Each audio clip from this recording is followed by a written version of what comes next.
Dans cette vidéo, nous allons voir UFO. Alors avant de commencer la vidéo, j'ouvre une petite parenthèse juste pour vous dire que les 3 dernières vidéos de cette série vont être consacrées à des trucs qui sont intéressants à montrer évidemment, mais qui ont aussi un intérêt pratique. En l'occurrence, cet intérêt, c'est de pouvoir servir à rapidement pouvoir modifier la tension dans la ficelle d'un yo-yo responsif. Donc dans cette vidéo, on va voir UFO. Dans la prochaine vidéo, on verra Sleeping Beauty, qui est en fait une variante de UFO qui est... Ça ira très vite, en fait, c'est un truc assez proche.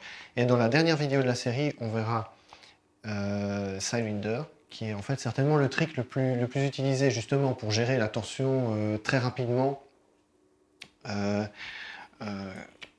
un yo-yo responsif. Je ferme la parenthèse, on va donc voir une espèce de petite trilogie. Et avant de commencer ces 3 tricks qui sont très proches sur le principe, on va se rafraîchir la mémoire sur les 3 conditions à remplir pour qu'un yo-yo responsif remonte. Bon, la première condition, c'est qu'il faut que le yo-yo tourne évidemment.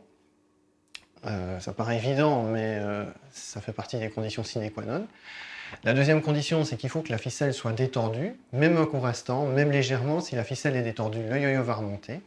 Et la troisième condition, on n'en parle pas souvent, mais c'est vraiment celle qui va nous intéresser ici pour les 3 tricks qu'on va voir, c'est la position axiale du yo-yo par rapport à la ficelle. Il faut que l'axe de rotation du yo-yo soit parfaitement perpendiculaire à la ficelle. Quand je dis parfaitement perpendiculaire, si l'axe est légèrement décalé, le yo-yo va remonter quand même. Mais si on veut faire la démonstration par l'absurde, en le mettant parallèle à la ficelle, donc en mettant les 2 axes l'un sur l'autre, on se rend compte que évidemment, le yo-yo ne va pas se rembobiner. Donc c'est vraiment avec ce principe-là, qui est un principe physique en fait, c'est vraiment ce principe-là qu'on va utiliser dans les 3 tricks qu'on va voir. Et c'est avec ça qu'on va jouer. Donc gardez bien à l'esprit ce principe, et ça vous facilitera vraiment les choses. Donc voilà, cette intro, elle vaut pour cette vidéo-ci, mais elle vaut aussi évidemment pour les 2 autres vidéos. Je ne les répéterai pas dans la suite des tutos. Avant de voir les images à l'extérieur, parce que un petit peu comme pour Texas Cowboy, c'est un trick UFO qui est un petit peu difficile à cadrer, on va parler de twister ou détwister. Vous posez certainement déjà la question, dans quel sens faut-il lancer pour enlever ou rajouter du twist. Donc les droitiers vont généralement, quand ils jouent, donc naturellement ils génèrent un twist anti-horaire, et les gauchers génèrent généralement du twist horaire. Pour simplifier les choses, si on prend son corps comme référence, qu'on soit gaucher ou droitier, à ce moment-là, ça revient au même.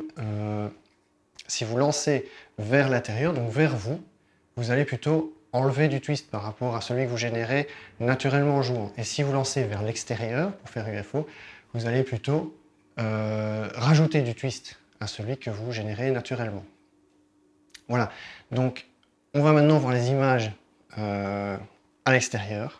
Et on se rejoint tout de suite après.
Donc quelques explications, justement on va revenir sur le principe de l'axe du yo-yo. Une fois que vous avez fait votre lancer, que ce soit vers l'intérieur ou vers l'extérieur, l'idée c'est d'amener le plus rapidement possible votre main, donc le yo-yo normalement tourne à l'horizontale, son axe ici est le plus vertical possible, vous amenez votre main au-dessus du yo-yo, le plus à sa verticale possible. Et là, normalement, vous allez avoir ce mouvement avec la ficelle qui tourne comme ceci. Et au moment où vous voulez qu'il se rembobine, vous allez faire popper le yo-yo et vous allez vous arranger pour que justement la main soit bien, enfin la ficelle soit bien perpendiculaire à l'axe. Donc l'axe il est ici, traverse le yo-yo de part en part. Quand la ficelle est bien perpendiculaire, là le yo-yo va se rembobiner naturellement, il va vous revenir dans les mains. Donc voilà, c'est ça qu'il faut comprendre. Et c'est à chaque fois, vous allez voir dans les 2 prochaines vidéos, bah ça va être ce principe-là, à chaque fois qu'on va exploiter. Et pour éviter qu'un yo-yo responsif se rembobine, on va se mettre bien dans le même axe. Et on va se mettre à la perpendiculaire de l'axe de rotation pour le faire se rembobiner. Voilà, j'espère que ça vous a plu. Dans la prochaine vidéo, on va voir Sleeping Beauty. Vous verrez, c'est très proche. Juste un ou l'autre petit mouvement supplémentaire, mais ce sera tout.